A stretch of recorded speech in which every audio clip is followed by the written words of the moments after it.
Hey, this is Dillio coming to you another video, and today's video, this is another independent artist empowerment video, and I'm going to talk about the one thing successful people don't do. So with these series of videos, my main objective is to trying to provide some sort of motivation, some sort of encouragement, for people who may not have that in their lives, or maybe on their own journey, their own musical journey, or their own creational journey where they're creating products, or trying to sell products, or make music, sell beats, and all that stuff. I just wanted to provide some encouragement for those who are still dealing with the trials and tribulations, especially the mental game, where you're really trying to learn how to get into creating music yourself. Not everybody is at the same pace. Not everybody is at the same level. So it takes time to kind of make adjustments. And so what I'm just trying to do here is just to create some mental encouragement, just something to help push you along in your journey, to help you stay focused on this process, because I know it's difficult and I know it's challenging. So we're going to go right into it. Now, one of the main things that successful people do is that they don't spend a lot of their time tearing other people down. Do you ever really see any people in the top of their game really going down to the smaller fish and saying, hey, this is why this one's wrong. This is why that person sucks. This is why this person's no good, or this is why that person's no good. They really don't have time for that because they are so in the groove of doing their own thing. They're busy doing what they have to do to maintain or to get to the position that they are at, or to maintain the position that they're at. So for them to spend a lot of time just kind of downing and criticizing others doesn't really add up to it, and it probably doesn't make dollars or cents unless criticizing others is their business. But for the most part, those who are at the top, who I've observed, don't really have the time or don't really take time to criticize. That's why I don't really criticize. I like to at least frame myself as someone in a position to move forward and to not really go down and cast judgment. And I know that's something I had to change, because sometimes when you're watching people in your field, or in public, everybody just kind of subconsciously, you create a narrative to what that person's going through. Or if they don't look like they're doing together, it's very easy to kind of create this narrative like, oh, they don't got their stuff together, or this and all that. And one of the things that I try to understand, or at least I kind of came to understanding about, is that your outlook on other people can be connected to how you see yourself. So if you're always seeing people that are no good, or you're thinking they're this bad and that bad, then there's some threads of it that you see in yourself, or you're really guarded with other people. There might be some things, flaws with other people. There might be some things that you see yourself. So what I try to do for the most part, because obviously people in real life will prove you and show you who they actually are, and then you're like, yeah, well, this is why. But sometimes I think it's less mental work on your head to not go into the process of just creating narratives for people and just being slow to draw a conclusion.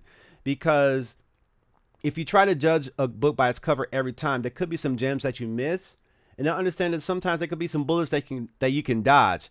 But the most important thing is to try to be slow to draw a conclusion. A lot of people ask me, what do I think about this? What do I think about that? And I'm like, well, I'm still trying to get more information, because I know time kind of reveals some things about people in our fields, whether it be creating products or music, stuff like that. Time kind of reveals some things in our field. So we got to take some time to observe, to kind of get a better picture, because I know that when you try to jump to the first conclusion, sometimes the first thought and instinct comes out and you have to go with it. And I get that.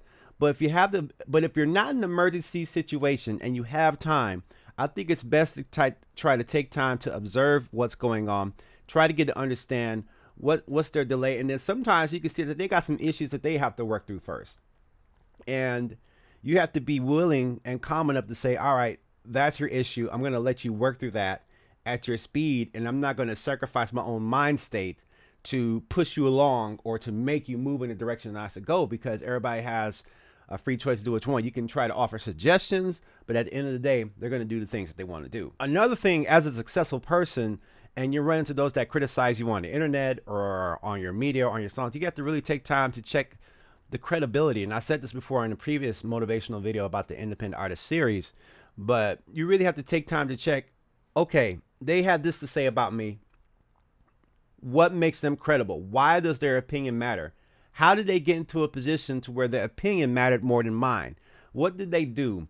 Did they say something? Did they help me along the way? Did they make a donation? Or were they just always watching on the outside in, not saying anything at all? You don't really know what's going on in their mind, so it's best to kind of keep yourself at bay and say, look, all right, yeah, you can say those things, but what about your stuff? How credible are you? How successful are you? Are you are you kind of putting this facade of how successful you are and everything looks good? Or is it that you're drawing attention away from yourself because what your thing looks like doesn't look good? So you have to really check the credibility of those who criticize you in a negative form. And that's why I try to keep my criticisms at bay for the most part, because unless I'm really asked for it, I don't really apply criticism. And I know sometimes I may offer a critique or two on this platform about different music making products and stuff like that. And that's cool because it's okay to have an opinion. And in that opinion, I have a level of credibility. I have a level of, it could be high, it could be low, it could be 100, it could be 0. And I think it's important to each individual to really assess what level of credibility that they have. But you also got to determine what level of credibility do these people have, or do these negative opinions have about you? Because a lot of times what happens is, like, I'll have an artist present a song to me and they're thinking, oh, I understand this and like that. I'm like, well, where is that coming from? Because it doesn't sound like something you heard on the radio.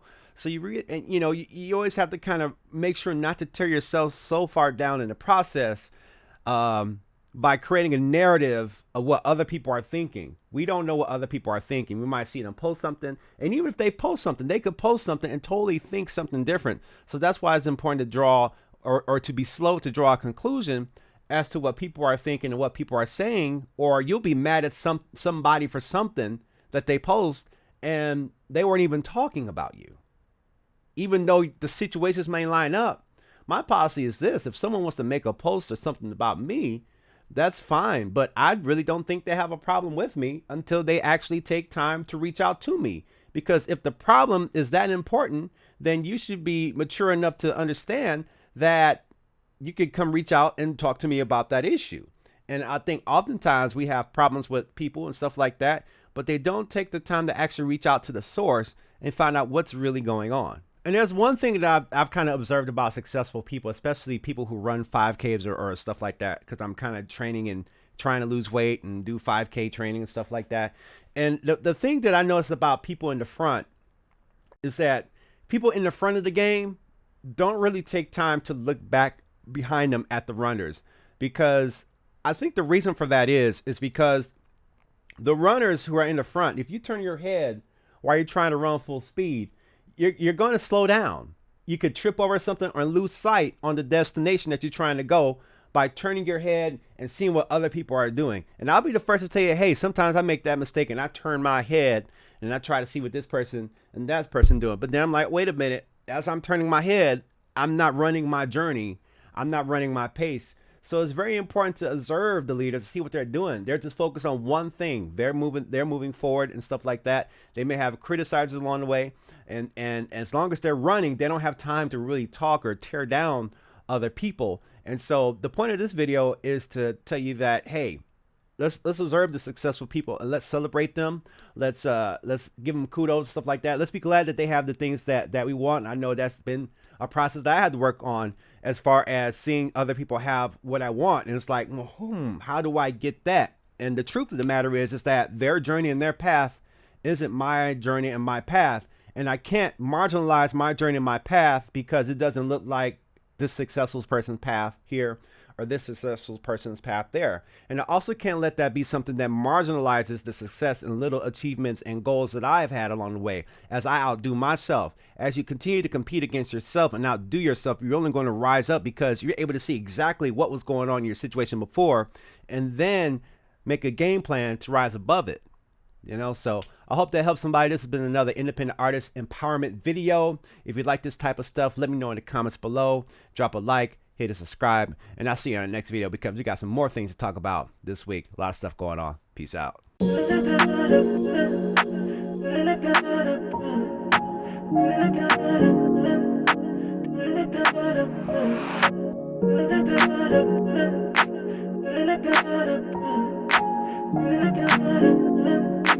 Dillio on the track.